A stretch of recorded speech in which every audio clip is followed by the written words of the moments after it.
Hello, Amelia. My mother-in-law's sharp voice crackled through the phone. We've moved to a condo. Since you do nothing, you should apologize and become our servant, she demanded.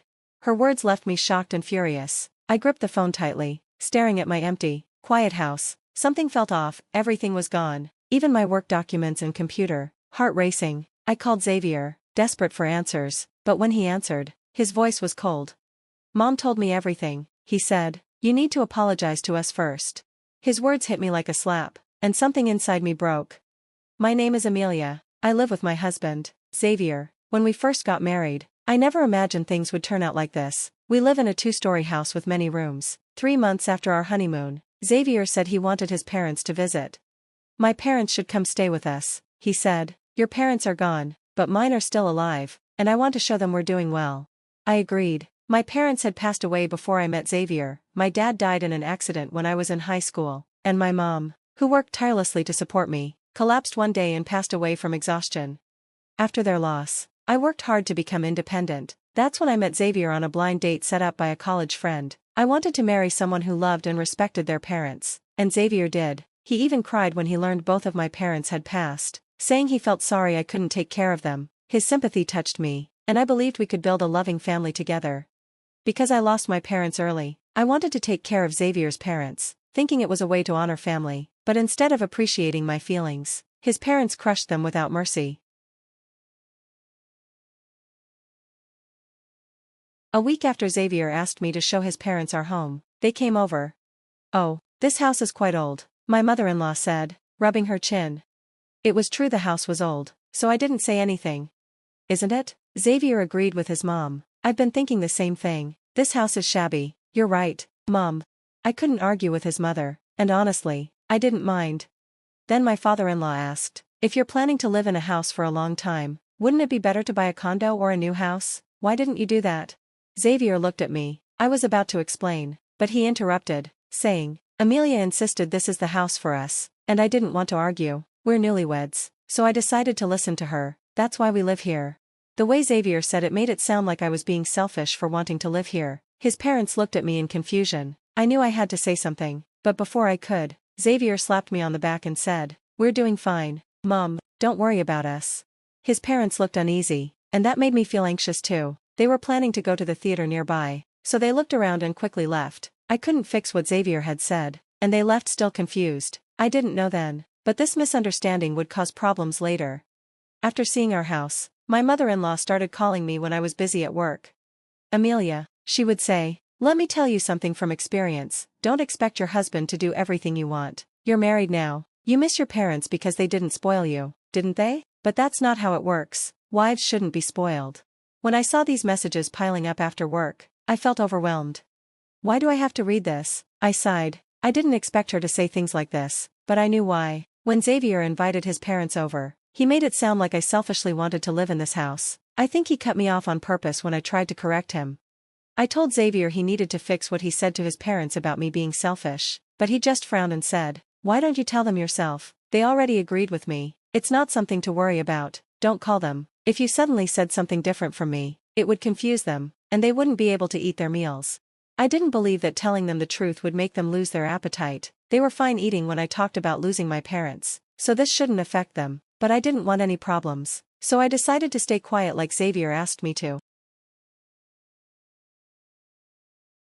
I never wanted to live with my in-laws, and I thought I'd only see them during holidays like Thanksgiving and New Year's, but things were different, especially after my mother-in-law started sending me long messages out of the blue. When I saw the messages, I didn't reply, but when I got home, I showed Xavier what she had sent. Hey, Xavier, I've been getting a lot of messages like this from your mom, I told him. Xavier looked surprised. Okay, he said. I told you not to say anything. I'll talk to her. He called his mom right away, but he always seemed to make things worse for me. He said, please don't send Amelia these weird messages, or I'll get in trouble with her. All I had done was show him the messages. I never complained, but now I was worried his parents would think I was being unreasonable. Even if Xavier didn't mean it that way, I felt like I was giving up too much to keep the peace. I thought I married Xavier to help take care of his parents, but after we got married, it felt like everything changed. One day, while I was working from home, I kept getting messages from my mother-in-law. I checked my phone. Xavier told me you're always at home, she wrote. Irma and I are going to the theater, so we'll stay at your place until then. I felt a chill and replied, I'm home, but I work from home, so I can't entertain you both. But my mother-in-law wrote back, you're not really working, you're just at home. Don't lie to me just because you don't want to entertain us. As a housewife, you should know better. It's true I work from home, and Xavier knows that, but why did my mother-in-law think otherwise? I started to lose trust in Xavier. It felt like he was making me look bad to his family. At first, I thought it was a mistake, but now I was sure he was making things worse on purpose. Just when I was thinking about all this, the doorbell rang. Sure enough, my mother-in-law and sister-in-law, Irma, were standing outside. I let them in, hoping Irma, who was younger, would understand that I was working and tell her mom. Mom, I said, trying to be firm, I told you in my message, I work from home. I can't entertain you both right now. My mother-in-law sighed dramatically and said, enough with the lies, just serve the tea. She pushed me toward the kitchen. I looked at Irma, hoping she'd listen, but she was busy playing on her phone, not even looking at me. I want a Coke, she muttered. We don't have Coke, I replied. Irma immediately sat down, looking upset. Well, just serve me juice then. You're living on my brother's money, so at least entertain us, his family. You're our servant, she said, glaring at me.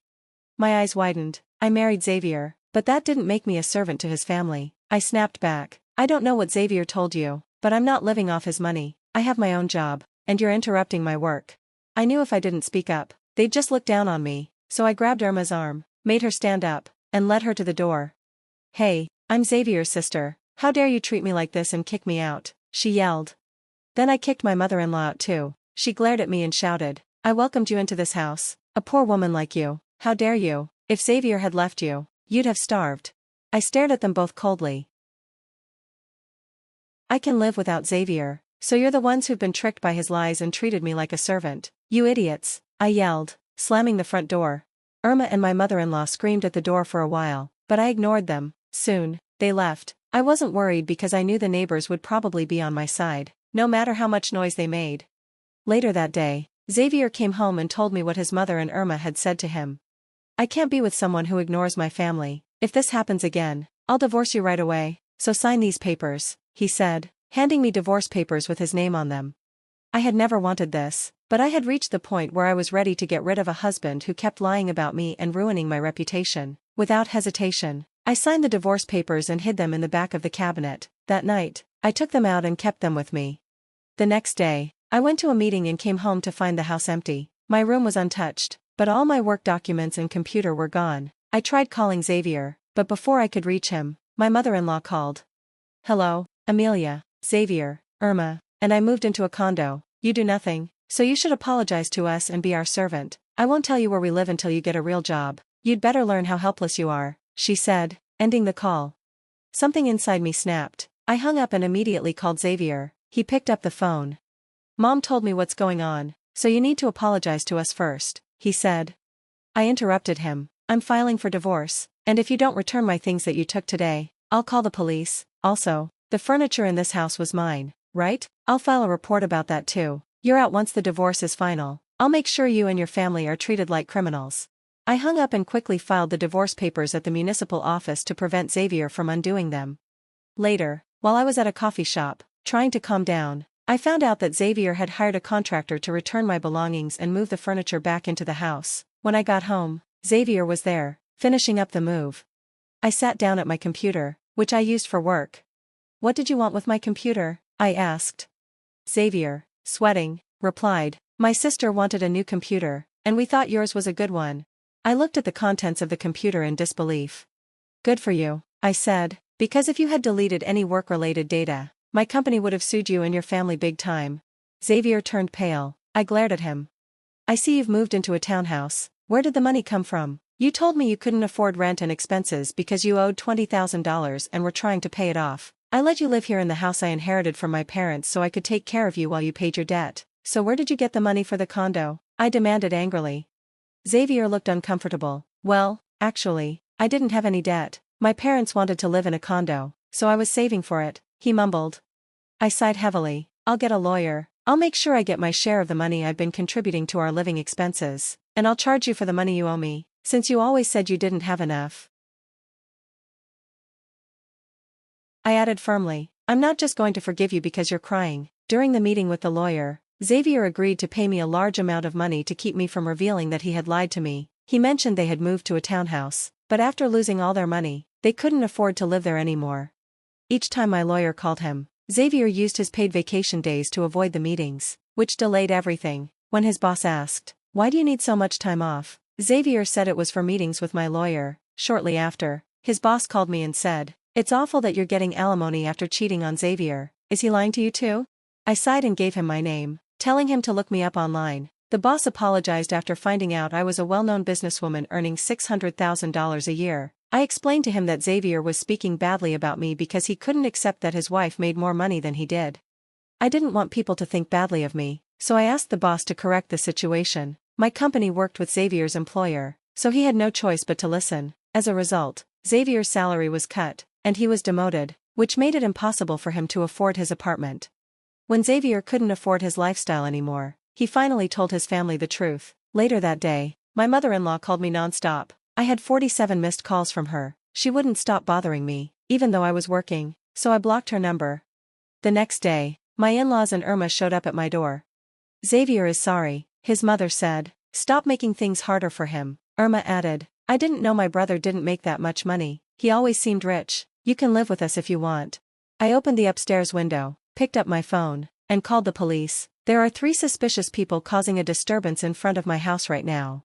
They left quickly. Xavier's parents had quit their jobs, thinking Xavier would support them, but he couldn't. Irma, who had been fired for her bad attitude, joined them, and they all had to move into a tiny one-bedroom apartment. They blamed Xavier, saying, "It's your fault." A few months later, Xavier couldn't stand the situation, ran away, and was fired for missing work repeatedly. I heard that the 3 of them are now homeless after being evicted, but I don't know all the details. I'm still living in the house my parents left me, but I'm thinking about moving to a condo or a one-bedroom apartment.